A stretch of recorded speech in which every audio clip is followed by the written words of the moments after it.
Alright, Valis 3. Okay, it's the sequel to Valis 2, the game that I played previously, which is in turn the sequel to Valis the Phantasm Soldier, a game that I have not played and have no real interest in playing, really, because it's not on the TurboGrafx CD.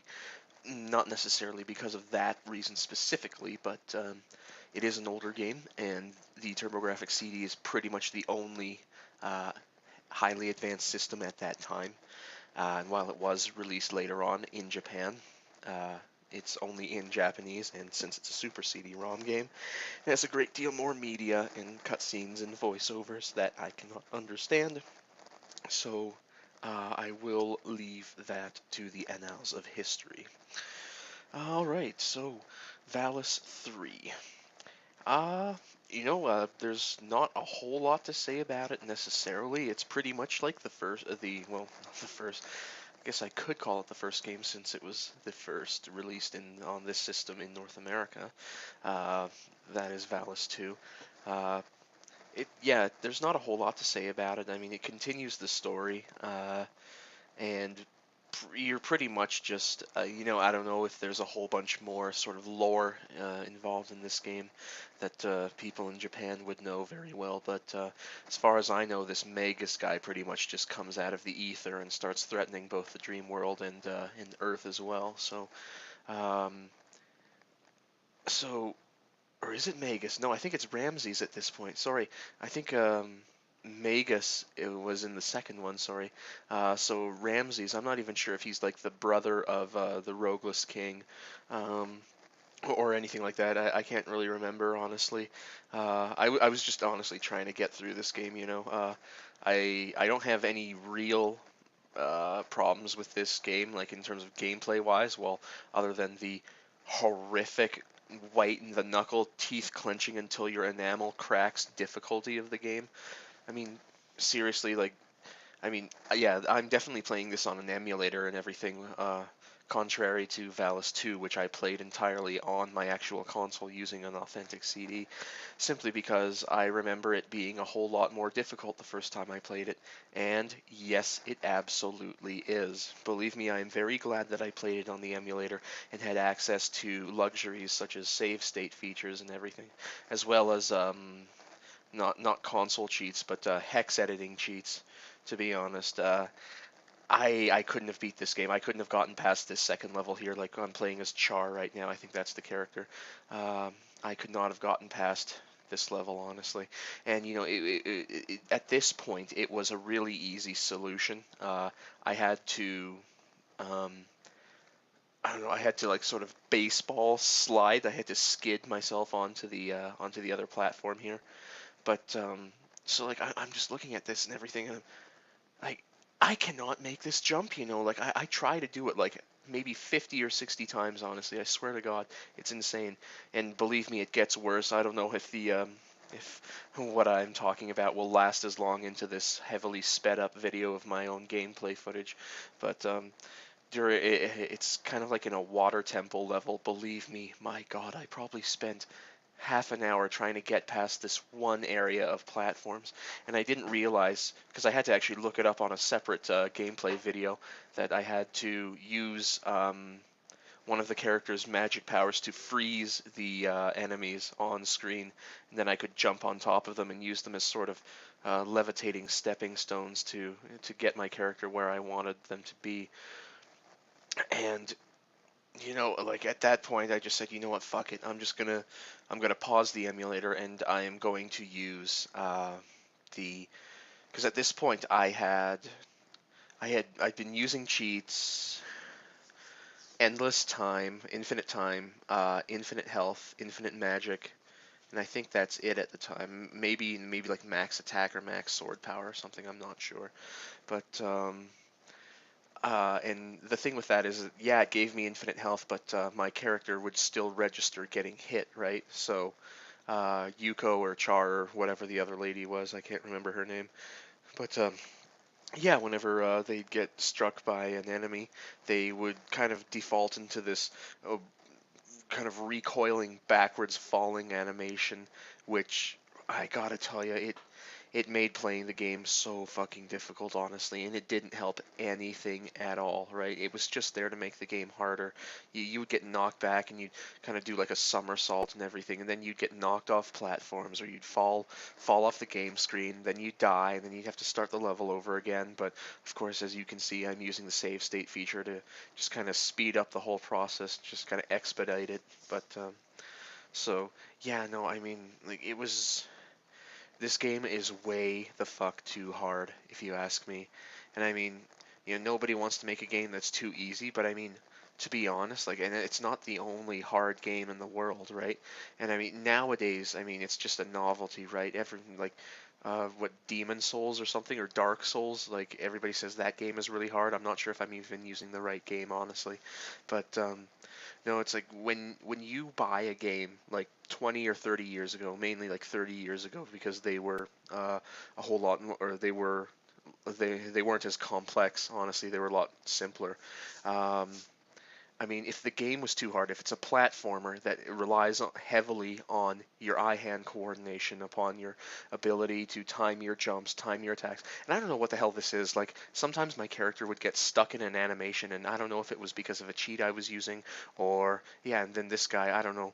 Oh, no, no, maybe not that guy, but there's some guy in this level, maybe it's later on, like he says, hey, complete the game and come back to me. Yeah, I didn't go back to him. I have no idea who the hell that was or what his purpose was. But no, so one thing I'll talk about was that during me playing this game, and again, I'm not sure. Yeah, see, this is the fucking guy, right? Yeah, come back and see me later. Nope. But yeah, so I don't know. Sometimes my characters would get stuck in a sort of animation and they wouldn't be able to attack or anything.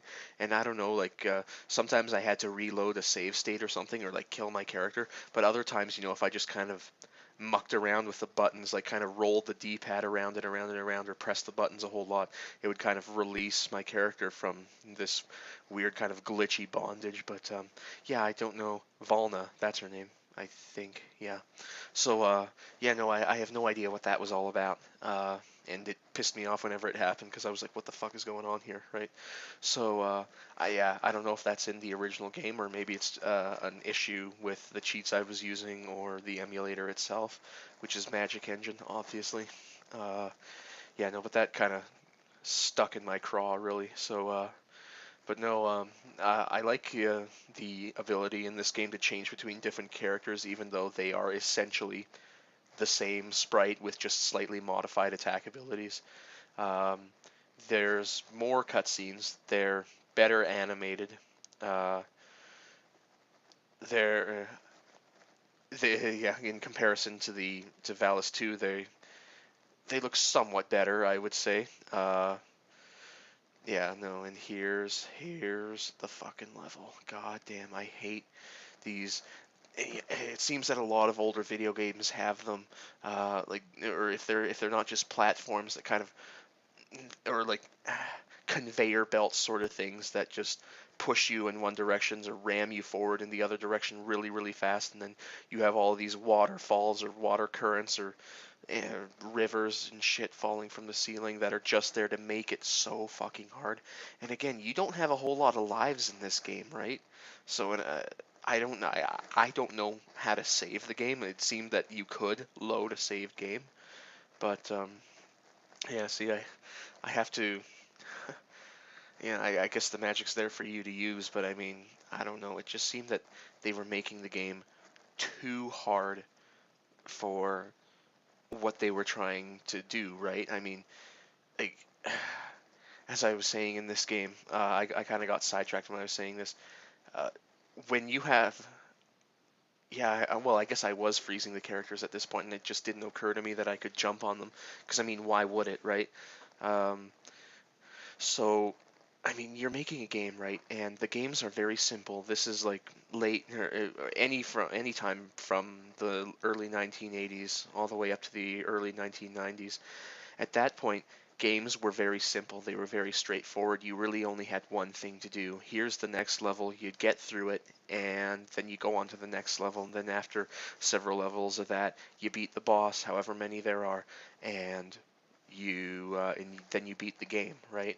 and then you get some sort of satisfaction from that, right? But when you have games like this, that if you don't know what to do, and I mean, even once I figured out what to do, just the amount of shit that's coming at you at every single second during the playing of this game, it is just insane. Like, it is ludicrous, right? I mean, you would need to be one of the most skilled, one of the most adept video game players I could ever imagine to get through a game like this, right? Because again, I mean, you have guys coming at you all the time, right? And I mean, again, I use cheats and everything, right? So I don't know if they give you a generous amount of health, but again, you are on these platforms that are surrounded by pitfalls, and if you make one wrong move, then you're dead, and then you have to either start at a checkpoint in the game, which can basically be your undoing anyways, or you have to start a new game over. Again, I don't know how to save the game because I never used that. I was always using save states, right? So, uh, yeah, this is embarrassing right here. I decided to keep it in here just to let anybody who decides to watch this, the one, two, or three people who decide to watch this, whatever. But I decided to keep this in the video just to show you just how hard it is for me to kind of wrap my head and my skill level around games like this. I do not like platformers. I really don't. And the thing is, again, I'm only playing, as I said, I play games like this for the story and for nothing else, right? I mean, all of this is just filler. I mean, to me, the cutscenes are the game itself, right? I absolutely love cinematic games like Dark Forces 2, Jedi Knight. I love the full motion video cutscenes.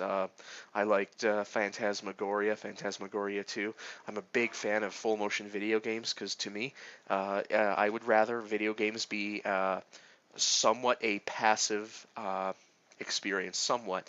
Uh, I would put it more on the lower end uh, of you being involved in it, right? So, um, sort of games like, especially they were popular on the Sega CD, like Surgical Strike or Wirehead. I liked that because I find them entertaining, honestly. I mean, a lot of people think that they're, basically entire games built around those really, really shitty quick time events from Shenmue or Resident Evil 4 or whatever. But, no, to me, I play, and sorry, I'm going to interrupt myself again. What do these coins say? Like, of course, I've got it playing at like 5 times speed, but those coins, even at regular speed, I guess I can go back and check at one point, play the video back and really, really slowly, but they'd kind of spin around and they'd say something on the back, and I was just never able to figure out what it was. So that's something that I'm going to do later, and I'll post it in the description of this video if I actually find it out. But, no, so, damn, I can't even remember what I was talking about here. Difficulty games. Yeah, no. I would prefer video games to be a passive experience, somewhat like not just you sitting there doing absolutely nothing, right? But to me, interactive movies are my favorite kind of video game, right? I like console style RPGs because you guide your character through the story, right? I mean, if there, and I've said this before in so many different videos, if you are playing a console role-playing game and there is a part of the game that you cannot beat that is too hard for you, all I have to say to that is because of the way the game is built and how the mechanics function, if you keep on working at it, you will succeed, right? That is a guarantee in an RPG, in a console-style RPG, and maybe to a computer-style RPG as well. But you will succeed if you keep working at it. And that's mainly because the game is too hard because your characters are at a lower level or they have poor equipment or something like that, right?